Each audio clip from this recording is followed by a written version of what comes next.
Olá pessoal, eu sou engenheiro de petróleo, formado em física, não sou, digamos assim, um escritor profissional, mas gostaria de compartilhar com vocês aqui alguns desafios que eu tive para a escrita do meu primeiro livro, Fazendo a Luz. São 6 dicas e algumas delas valem não somente para a escrita de um livro, mas como para a escrita de uma redação ou de um texto mais longo. Começando pela a mais simples. Leia bastante. Eu estimo aí umas 100 páginas de leitura sobre um determinado assunto para você conseguir escrever uma página com fluência sobre determinado assunto. E mais ler sobre tudo, ler sobre vários assuntos, isso é fundamental, isso abre a cabeça. Ler principalmente aqueles livros clássicos, né? São livros que têm muita inteligência. E leia inclusive sobre como escrever. Eu, por exemplo, li esse livro aqui, ó, Roteiro de Redação, escrito pelo professor Antônio Carlos Viana. Eu tive o prazer de fazer um curso de redação com esse professor, e uma das coisas que ele mais falava durante as suas aulas era da importância de manter a coesão e a coerência durante toda a sua escrita.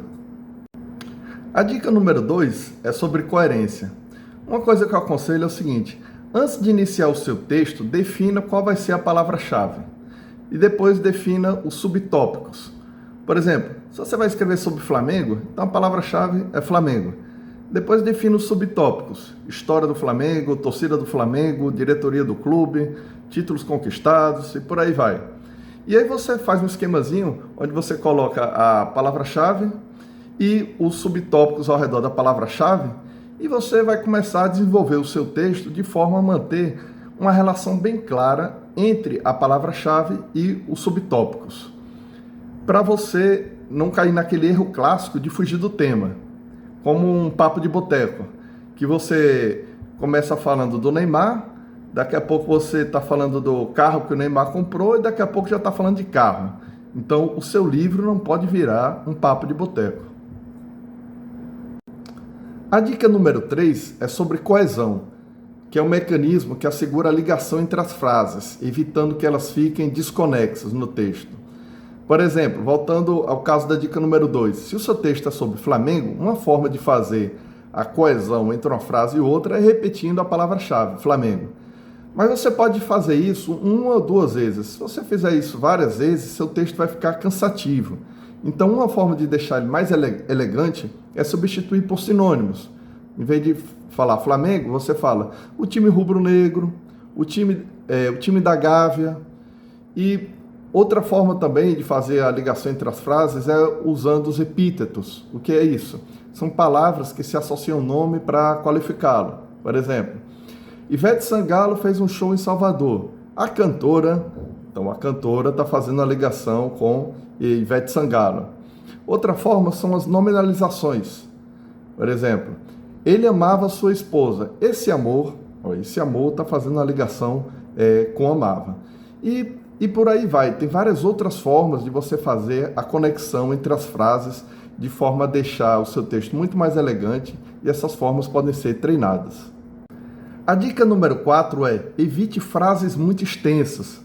As frases têm que ter no máximo 4 linhas. Na quarta linha o leitor já está perdendo fôlego. Então, 4 linhas no máximo de frase, tá?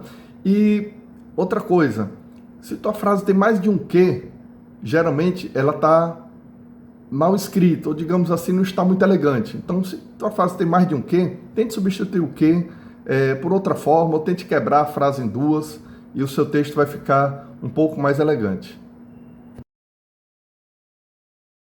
A dica número 5 é: capriche no título e no primeiro parágrafo. São eles que atraem a atenção inicial do leitor. Por exemplo, se você está escrevendo sobre energia eólica, evite o título Energia Eólica. A partir de um título desse, o leitor já vai ter a impressão de que dali ele não vai ler nada original, que o escritor não é criativo. E o primeiro parágrafo também é muito importante para atrair a atenção inicial do leitor. Existem várias formas de começar o primeiro parágrafo. Uma delas, a mais simples, é através de uma definição. Por exemplo, se você está escrevendo sobre aquecimento global, você começa definindo o que é aquecimento global.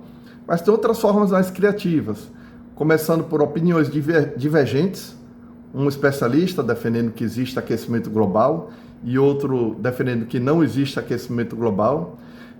Pode começar por alusão histórica, contando um fato histórico. Pode começar por uma contação de história, e aí você conta uma história particular de uma pessoa e depois você desenvolve o texto em torno daquela história particular e torna aquilo ali mais abrangente. E pode começar por descrição em forma cinematográfica, sequência de frases nominais. Tem várias formas de iniciar o primeiro parágrafo que podem ser treinadas e de forma a causar um impacto maior inicial ao leitor. A sexta e última dica é: evite dizer o óbvio, tenha reflexões originais. Hoje as informações estão de muito fácil acesso, então as pessoas não têm paciência para ficar lendo o óbvio. O mais importante serão suas reflexões originais. Eu, no meu livro, por exemplo, Fazendo a Luz, como eu sou engenheiro de petróleo, sou formado em física, tenho um mestrado na área de energia renovável, eu apresentei os fundamentos da física envolvidos em cada fonte energética.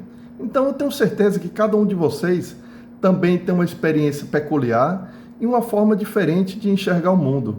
Então leia bastante e apresente a sua forma de enxergar o mundo, que eu tenho certeza que cada um de nós tem muito a contribuir.